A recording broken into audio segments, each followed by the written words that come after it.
Today we continue with the closing study entitled Levels of Learning from ST 40.4. Today we will look at some of the problems with transmission and translation of the Buddha's word, and how to look at the different levels of the Buddha's teaching, the levels of truth, and so on. And we do not know what language or languages the Buddha spoke, but definitely there are some kind of Indian languages. The Buddha, after all, was a very well-educated person, and he uses what are called prakrits, in other words, what we might call today dialects. So he's a teacher of the common people, if you like. And apparently, from the sutras, we can say that wherever he went, he would speak the dialect of the local people. So there were different monks from different places listening to him. And of course, many of these monks, especially the monks in the first period, the first 10 or 20 years, that they were very educated people, very intelligent people. And also many other monks later who joined the order. They too were educated and intelligent. So these were the monks who gathered together, maybe in small groups or big groups in different places. Tradition has they actually got together 3 months after the Buddha passed away in a big cave, the Cave of the Seven Leaves, outside Rajagaha, to recite the Buddha's teaching. Now, to recite the Buddha's teaching in this case means they all got together in assembly, in conclave, if you like. And they were all arahats in this case, according to tradition. In other words, they have very good memories, and their understanding of teaching is very clear. So they recited the teachings. Once the teachings are recited, they became a kind of like a song, if you like, a chant, a prayer even. And these were recited by the assembly. And later, of course, these recitals, or as they are called, these recitations, they were memorized by the students of different teachers, all arahats. That's the traditional understanding anyway. Of course, the other possibility is that there were groups of monks in different parts of India who memorized, or who, in a sense, compiled their own sutras. And this process is very interesting, it's very important to understand. Because the Buddha was teaching and talking all the time, there's no written records. So what we have here is the testimonies of the various early monks who handed down the teachings they have known and memorized to their own students. So the early Buddhists had this very interesting way of compiling the sutta into a kind of a computer program, if you like. So there is a method to the way the suttas are compiled and recited.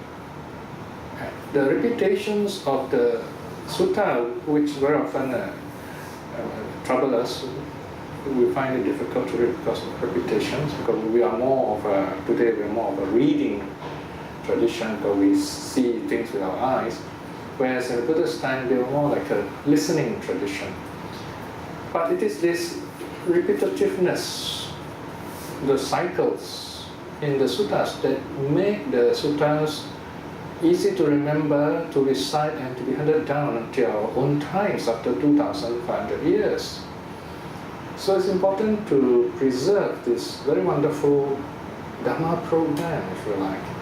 If you study computer programming, you're an expert in computer programming, you would appreciate better the style of the suttas, the early suttas anyway.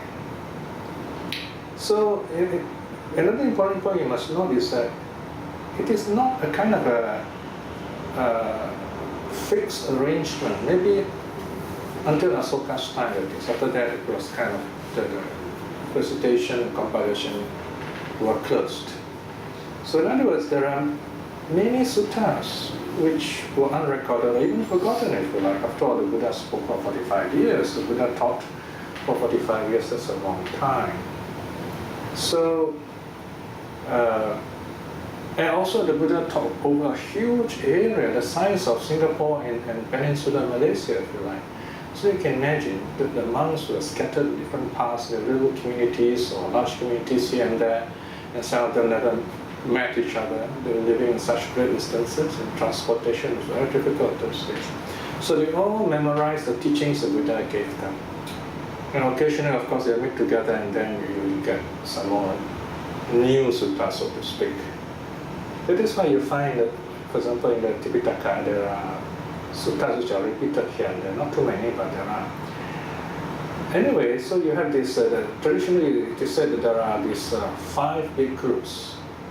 The Diga reciters who recite the long discourses of the Buddha, then the middle length reciters, then the who are called the connected Samyutta reciters of the connected discourses, and the Anguttara reciters, the numerical discourses, and of course the Khuddaka Nikaya. The Khuddaka Nikaya, there are many books which are much later, and there are also reciters there.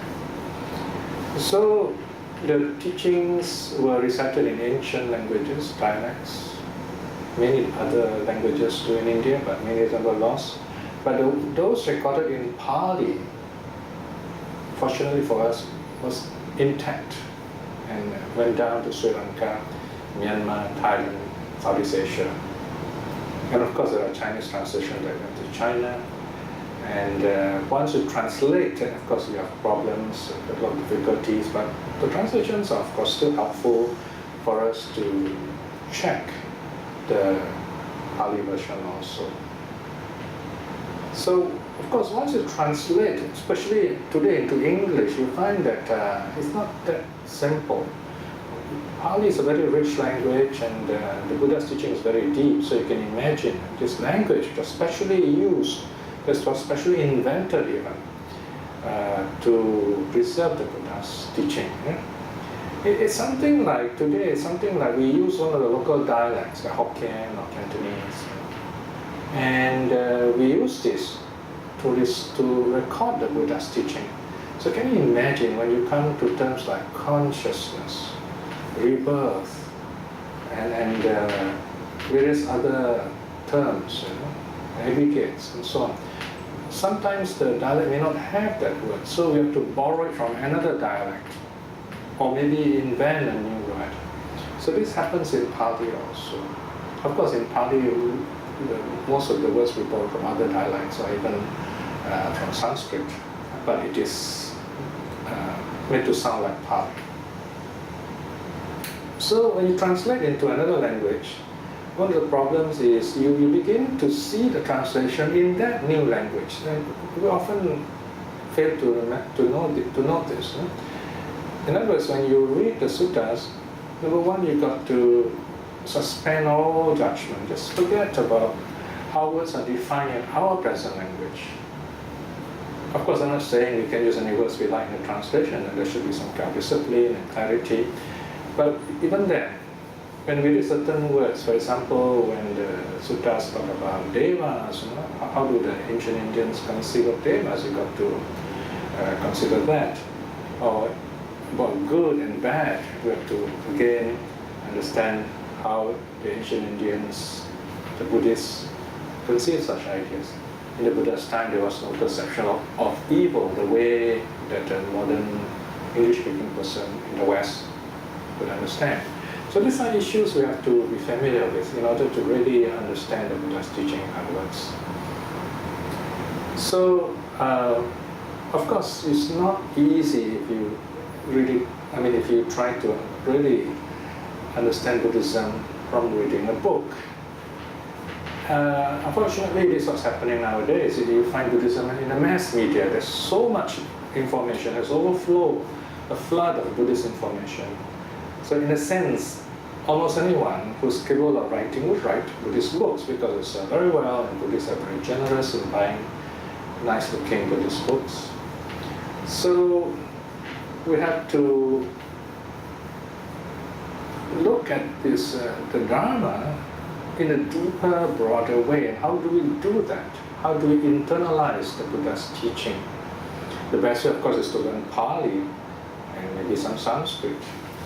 And that way we can go straight into the Pali text and understand it directly. But even then, there are Pali experts who are not Buddhists.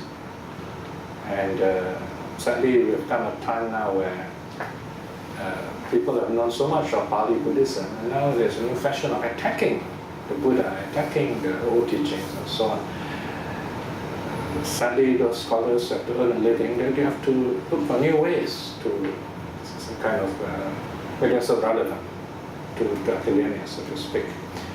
So this is where learning Pali alone is good, but not enough.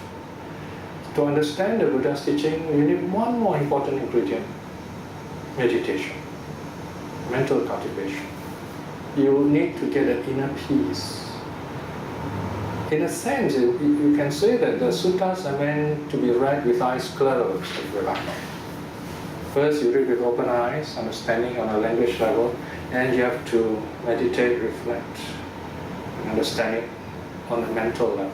Right? Again, as remember last talk, we spoke of the three levels of learning: the level of listening, the level of thinking or reflecting. Right? So these are the two levels. And then when you meditate, your mind becomes clear. You begin to put these teachings together, and your mind becomes clear when you look at the suttas. Even in translation, the teaching becomes very clear. So that's where the meditation comes in. That's the real lens we use to look at the Dharma in the suttas. And conversely, the suttas also help us to meditate better. So this goes back and forth. You study the suttas, you learn meditation, and as your meditation improves, you understand the suttas better. As you understand the suttas better, your meditation also gets better. It goes back and forth like that. So as we look through the suttas, we are again reminded of the Buddha's teaching that the suttas speak in two levels of languages. Right? This is mentioned in the Neyata Nitata Sutta, A 2.3.5. So when you look at the suttas, you must always watch out. What level is the Buddha talking? And this understanding is crucial in our analysis, not only of what the Buddha said, but how he said it and what he means by it. For example, the Buddha says, once upon a time there was a king. He mentions names of people, stories. This kind of teaching is called neya, or neyata. The meaning must be drawn out, should be drawn out. In other words, we have to, it's implicit, so we have to ask ourselves, what is the Buddha telling us? What is the meaning of this teaching? These neyata teachings, the implicit teachings, the story-based teachings, they're meant to reach people with stronger defilements, to entertain them, so to speak, and to put a bit of sugar-coated teaching for them. And there are lots of such people. I might say most Buddhists, most people are like that. So this kind of teaching are important for the Dharma to touch other people. And yet, if we stay on that level alone, it's just entertainment, and people are not likely to benefit from it. They might talk a lot about it, even quarrel over it, so it's not really very helpful. So you need to have direct teachings. This is where the Buddha will use Dharma terms. Like, for example, anicca, dukkha, anatta, impermanence, suffering, non-self. The Buddha talks about the five aggregates: form, feeling, perception, formation, consciousness, and so on. So this is a direct teaching. A bit technical, but not as scholastic and abstruse as Abhidhamma. Okay, it's best to leave Abhidhamma out at this point. To the sutras in themselves, if you understand them well, without getting lost in philosophical discussions, they will help you in your meditation. In a sense, you can say our purpose in studying the sutras is not to understand the sutras on a word level, but to use the sutras to better our meditation and to attain spiritual awakening. I mean, it's just like, driving a car. Here again, this famous parable of driving a car. You have a bogey, highway code, and you have this coach driving instructor telling you what to do. Of course, our purpose is to learn to drive a car, yes. Just as our purpose is to study the Pali to know the sutras. But why do you want to drive a car? You don't, take up driving purely to drive a car. You learn to drive a car because you want to go somewhere, you want to do things, you want to travel, you want to go to work. That's the real thing. So the sutras are also like that. The sutra is like a vehicle, a car. So you study the sutras, the Dharma, is to build up your wisdom and gradually let go of your views until totally you're free of views and you're awakened. Now, we can't just say, I have no views, not like that. That itself is a view, as the Buddha said. It is only through meditation the mind is clear without views. So it's a gradual process. So this is where we build up this understanding of the sutras, practice our meditation, and then our minds clears up. As taught in the parable of the raft, right? We put the raft together, cross the dangerous waters, and once we reach the other side, we discard the raft, so to speak. You don't need the sutras anymore, you don't need the dharmas anymore. You don't need it, but it doesn't mean, when we say we throw away the raft, doesn't mean you throw away the sutras. It just means that you're no more troubled by the words of the sutta. You're not philosophizing it anymore. You don't have to quarrel with people about it, but it's still useful. You can still use your understanding of this sutras as words so that your experience can be put into words. There's a vocabulary, terminology, theories to express your own experience for the benefit of others, as the Buddha has done. So,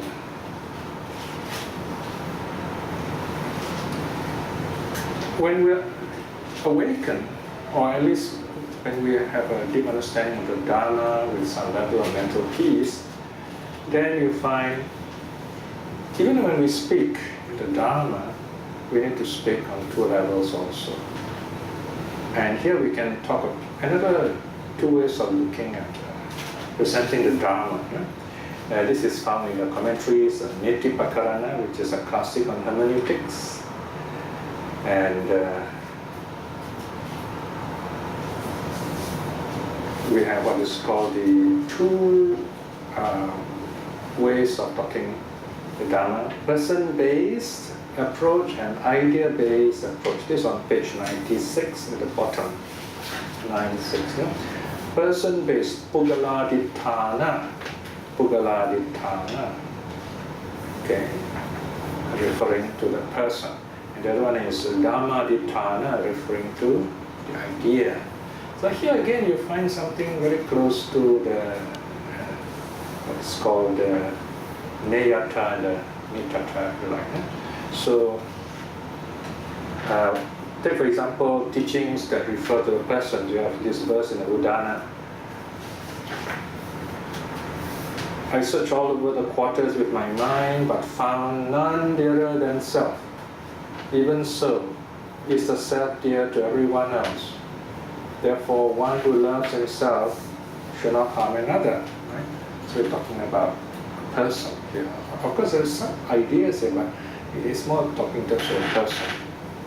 So we are trying to motivate people. Say, look, you love yourself, right? So if you love yourself, you should understand other people feel the same way. Therefore, you should treat them in the same way as you treat yourself. And then when we teach using ideas and concepts, we use the Four Noble Truths, the Noble Eightfold Path, and so on. It's just like the way Asaji spoke to Sariputta. He gave the teaching on a very simple verse on dependent arising.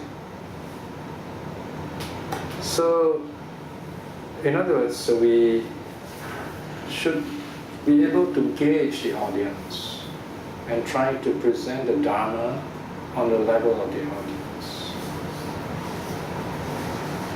Not everybody is ready for the truth, because sometimes people can be scared, terrified of the truth, or perhaps they're not ready and they just are unable to understand, much less to accept or believe the teachings. So this is where we have the concept of the two kinds of truth, or two levels of truth. So you have the worldly level and you have the spiritual level, if you like. Yeah? Or according to the commentaries, you have the Samuti Satcha, that is conventional truth, and the Paramatta Satcha, ultimate truth or absolute truth. Yeah? So here again, conventional truth are the stories where you use I, me, mine, you use concepts, in other words. You use ideas to convey ideas. Whereas on the ultimate level, it's a bit tricky. You still use words and concepts, but the one who understands will know the meaning beyond the words and concepts. So this is where if the person has attained a certain level of insight, the person is able to understand. There's a famous story of the weaver's daughter, Alawi, if you remember. She alone in the whole crowd could understand the Buddha, but no one else in the crowd, besides our hearts present with the Buddha, I suppose. So she knew the Buddha, when the Buddha looked at her, she knew that the Buddha wanted her to come forward. Then the Buddha asked her a very simple series of questions. Where are you from? Where are you going? Do you know? Do you not know? But she is very wise. Although these are simple words, worldly words, the usage has been raised to the ultimate spiritual level. Where have you come from? The Buddha asked her. So she's very wise. She says, oh, the Buddha is not one for frivolous talk. Surely he's not asking where I came from. She knows I'm from this village. So she knew that the Buddha meant, what were you before this birth? Where were you from? So she says, I do not know. And then the Buddha then asks, do you know where you're going?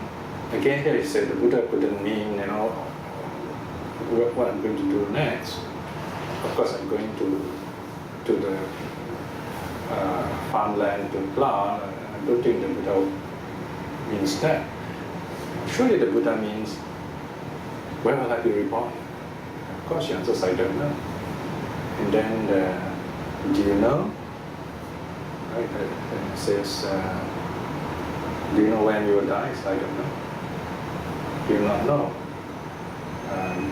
Do you know that, death will surely come? They say yes. So the people who were listening, I don't know, I know, yes, no, the people were kind of confused. But this intelligent young girl knew very well what the Buddha was talking. So she was on a different level, a spiritual level. So this is where, when you go into deep meditation, you come out of your meditation, your mind is calm and clear, and you give your full attention during Dharma talks, Dharma study, listening to a good, wonderful, wise teacher. You have this kind of wonderful communication. So this is on a higher level. No? So Dharma talks is not just fun talks to laugh about and you find in the end you go back with an empty head. That's not very helpful, right?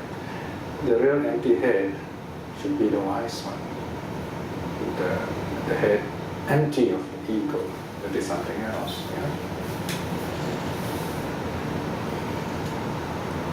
Of course, there's a simple way of looking at the Dharma all the time. That is to remember one basic teaching. We find the teachings are difficult.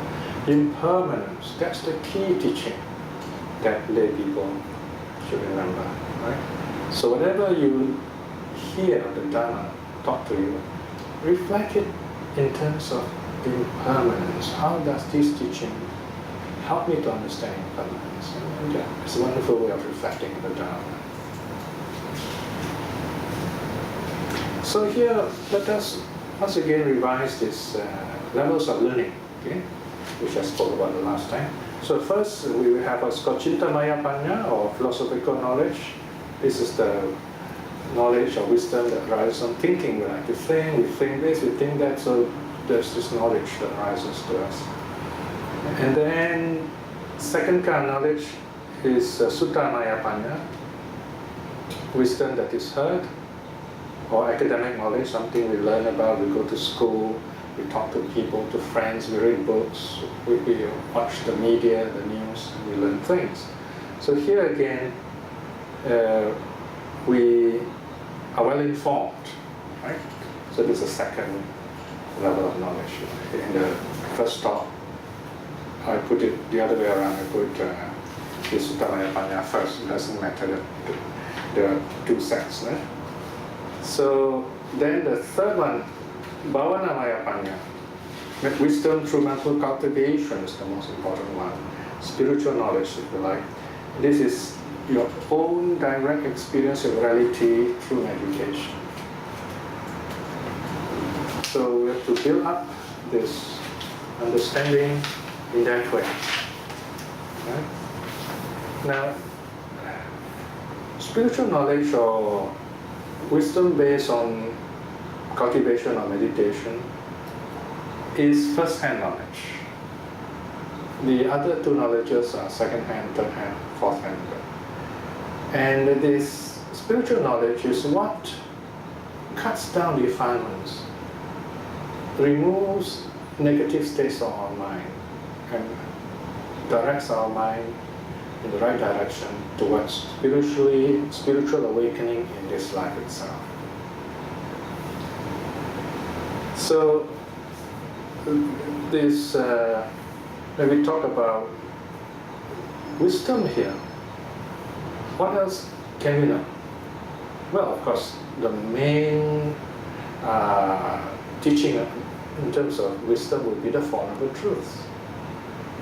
When the Buddha says ignorance causes suffering, the ignorance refers to ignorance of the Four Noble Truths. The Four Noble Truths is the basic formula which explains the essence of why we fail, why we suffer. Number one, we are unable to see really what's going on in our life. We do not know the real truth that things are not perfect. Number two, we need to find out what made us think this way. Why does this lack or this failure, this ignorance hit us so painfully? It's because of craving. We're always dependent on our senses, looking for things outside of us instead of looking within. And the third truth is that of nirvana, meaning letting go of all the senses, and you're able to see with your mind directly this truth before you. Then you're free from suffering. And the fourth truth is how to walk that path, the threefold training, forming the eightfold path. Now, each of these truths has three functions. Yeah, we say we all know Four Noble Truths. We have been to Sunday school, we've been to school, we have been to many, many talks. We think we are experts in the Four Noble Truths. And yet we are still suffering. Because if you really know the Four Noble Truths, you will stop suffering, you become an arahant in fact. We only have the first level, at best second level, understanding of the Four Noble Truths. Now, each of these four truths has three levels of understanding. What are they? Well, here in the commentaries, the three levels are said to be Satcha Jnana, Kitcha Jnana, Kata Jnana. Satcha Jnana means the knowledge of the truth, the true teaching as theory, also called Pariyatti Saddhamma. You know the truth as being true. More or less we can accept that, and maybe we some level know that. For example, we know that suffering is real all around us. But there are still people who say, oh, Buddhism is so negative, why we like to begin with suffering? Well, so it's very difficult for such people to even start with the first noble truth. So you can imagine how they're going to progress with other aspects. Of course, there is a way out here. Some of them are very good in meditation. They could go into meditation, and they're open enough with the meditation. Then they again look at the teachings of the first truth. Then the second truth here, these are called the three faces of the truth, or three good truths, if you like, so Dharma. So we've got Satcha Jnana, second is called Kitcha Jnana. Kitcha means that which should be done, the practice aspect. So this is where you have moral virtue and meditation. So in other words, you can read all the books in the world on the Four Noble Truths, you will never be enlightened. You can even write books on them. It is through your meditation, you begin to understand, you begin to join the lines, so to speak, put together the pieces. What is the meaning of suffering? What is the meaning of impermanence? What's the meaning of failure? What's the meaning of defilements? Things like that. In other words, you relate the Four Truths to your own life. You begin to see these four aspects of reality in your own life, bit by bit, bit by bit. And then you get this eureka experience, so to speak. You begin to say, oh yes, I understand this. Or you get a glimpse of this wonderful truth. Keeping the precepts, doing your meditation, you keep your precepts so that your mind and body are clear for meditation. And you meditate so that your mind is calm and clear, and you're able to see how this truth functions in our daily life. And then Kata Jnana, where the teaching has been realized, you begin to understand how the Four Noble Truths function in your daily life. Sometimes you have some level of understanding, but you have not really understood it that way. It's just like, some people, they go for martial arts training. They have already the skill, but they don't recognize it. But the teacher will tell them, or might not even tell them, but just train them, go on giving them special training so that they become good. So that is why we need the real knowledge. That's why the sutras are helpful. Good teachers are helpful. Spiritual friends are helpful. They tell us where we are strong, where we are good, and we build up from there. So this is where going for Dharma talks every Sunday, or going for Dharma talks again and again, going for big groups, Dharma talks, we find somehow they don't help.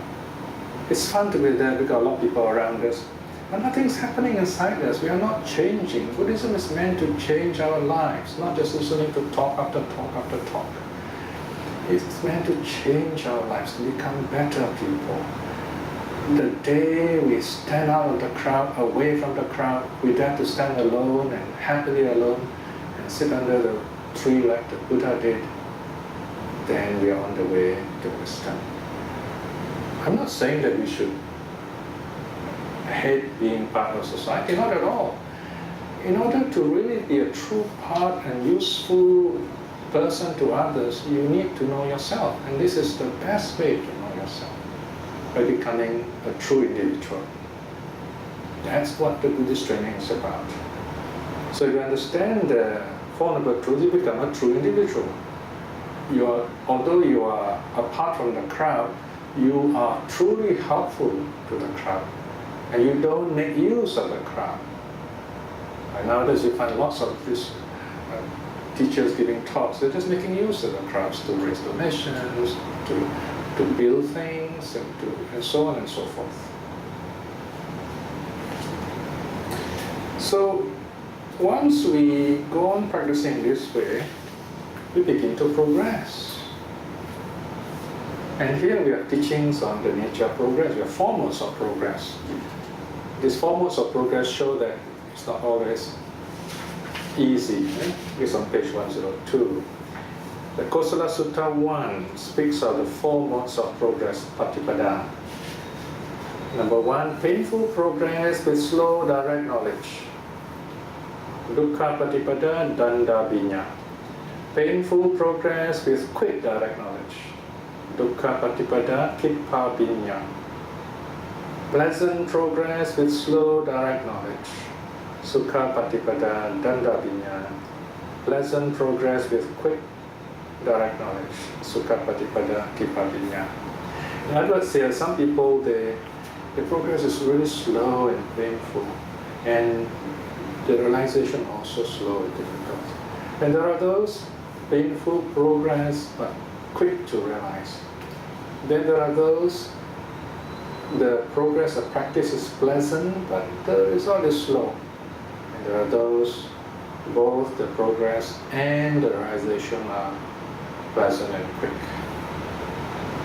Now in the case of the first one, where progress is painful and the knowledge realization is slow, we have the example of Devadatta, who went through a lot of difficulties to practice, and in some sense he did realize some truth. He has psychic powers, so that means he has attained the jhanas. And the Samyutta contains even some kind of teachings given to him. And but unfortunately, he went through some difficulties according to the story, according to the way that Theravada depicts him. So his progress was slow and his realization also was difficult. And then you have second example where the progress is painful but the result is fast, it's quick. You have the case of Wakali, this young man who became a monk because he was a great admirer of the Buddha. You might even say he fell in love with the Buddha, so he became a monk just to see the Buddha. He became a sort of a groupie, if you like. The Buddha knew this, but the Buddha kind of went along for a while, waiting for the right time to teach him. So you can imagine, with the mind full of lust and negative emotions, his progress was very slow, he was distracted. But then, at the right point, the Buddha appeared to him, gave him teaching. The Buddha taught him teaching on the impurities of the body, and he got enlightened just like that. Very easy. You can read more about Wakali in a separate text in the SD 8.8. Story of Wakali. The third example, pleasant progress with direct knowledge. Slow direct knowledge. Pleasant progress, slow direct knowledge.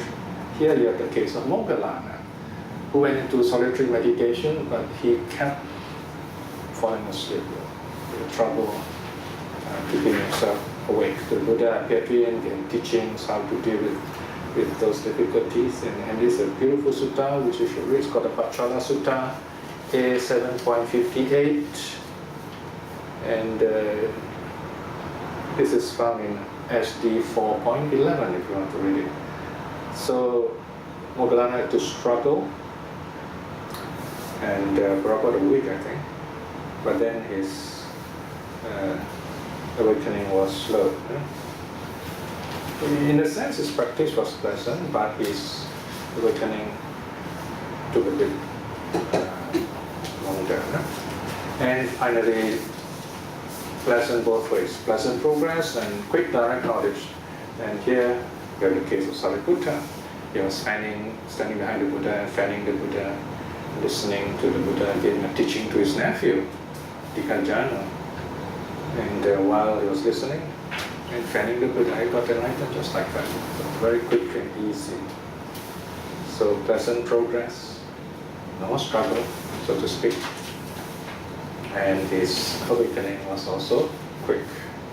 So here you can read up the Sariputta's Awakening, the Diganaka Sutta, M74. Okay? That is SD 16.1. So we have different kinds of progress here, and we should not feel disheartened if we find our meditation has difficulty or our sutta study has difficulty. We're just beginning, so to speak. So just go from understanding to understanding. Leave aside what you have difficulty with, what you don't understand. Just make a note, maybe have a little book where you have all those difficulties, write them down, questions, and as you understand them, just tick off those questions or even write down the answers if you like. And as you progress in your study of the sutta, you'll find what you learn later on and reflect on what you have learned before. Sometimes we might even think we understand a sutta very well, but later on when we read another sutta, we realize actually it has a deeper meaning. Or sometimes we hear teachings from famous monks, from famous teachers, and we say, oh yes, I understand it now because this great teacher told me. But when you read the suttas, you find actually there is another angle to it, or a deeper aspect of it. So this is where, who should you trust or examine? Of course, should be the suttas, right? Or examine carefully, and then accept whichever you find helps you in your meditation, helps you in your peace of mind, helps you to be truly happy with compassion. A very important thing I often like to tell people, especially those who are serious about Buddhism, is when you reach a level of deep understanding of the Dharma, or when you come to a point, at some point in your spiritual training, you might be tested, so to speak. In other words, the more good you become, the more bad you might see, so to speak. Or even the little bit of bad that you see might hurt you, might make you unhappy, might make you restless. There's a special term for this, uddacca. Even the non-returner has uddacca. Even a non-returner sometimes feel restless, feel troubled by the ways of the world. So when we know the Dharma, we find that a lot of people out there do not keep it, or they just pretend to keep it, or they trivialize the Dharma, or they might talk about the Dharma, but they don't really know what's going on, so we feel sad about it. Well, we have to practice compassion, forgive them. In a sense, you might say, very often their intentions are good, it's just that their wisdom is not there yet, or maybe their defilements are still strong. And then you must practice equanimity. So just keep your mind at peace, harmonize yourself. So we all have our karmas. And even the audience, they have their karma, they may be listening to a good teaching, but they may not understand it immediately. But if you are patient, what you have heard before will come back, as it were, and you begin to see a clearer picture this time. So, in other words, as long as you walk along the path of the Dharma, the Eightfold Path, whether you walk fast or slow, keep on moving. Sometimes we stumble, we might even hurt ourselves a bit. Rub your smarting wounds and heal it a bit, heal yourself as much as you can. But you've got to move on. As long as you move on, you find you are nearer the goal. And very soon, the Satya Nirvana will be within your sight. So this is where the greatest difficulty we have to face in understanding the Dharma, of course, is ourselves, our ego. So this is how do we understand our ego, ourselves? By accepting ourselves, totally, completely, being honest with ourselves. The moment you see yourself making a mistake, getting angry, getting upset, and so on, tell yourself, okay, this is how I feel, and make it no more than that. That's the first noble truth. And then ask yourself, why did this happen? What's going on here? What are the conditions bringing this about? Second noble truth. And then visualize a state where all this negativity are gone. That's nirvana. And then work towards that. Or have faith that these problems will solve themselves in due course as long as you have loving kindness, compassion, you make positive effort in making things right. So here we have the head and the heart in other words. We talk about the eye, we have the head and the heart. You cannot study Dharma with the head alone. You can't just think. You must also feel. Feel. In Pali, feel, patisanvedeti is a very big word. It means to experience directly. And that's what meditation is about. When you meditate, you let go of your five senses. You renounce your five senses first. Why? Because the five senses, they are very demanding parts of our lives, demanding our attention in five different ways. Too many. They're like five folds. We just want to shut them down for a while. We want to focus only on one, that is the mind. Once you focus on the mind and you look directly into the mind, direct experience. That's called to feel. So you must feel the Dharma. Read the sutras, feel the teaching, then you become joyful. The Dharma makes us joyful. It's a very important experience. And once you have this joy, you can just go on learning. You are so happy, you just find it natural to go on learning the sutras and the Dharma. And that joy, of course, comes from peace of mind. So there you are, you have meditation. And when you have peace of mind, you have joy, your thinking also becomes clearer, you become creative. And you are able to help people effectively. This is the wonderful blessings of studying the sutras, the Dharma in the sutras. So that ends our study on the levels of learning. So do read up the essay again if you like, so that you can recall what you have heard here. And most important thing is learn to calm your minds, and from there understand the sutras better and know yourself. May you be well.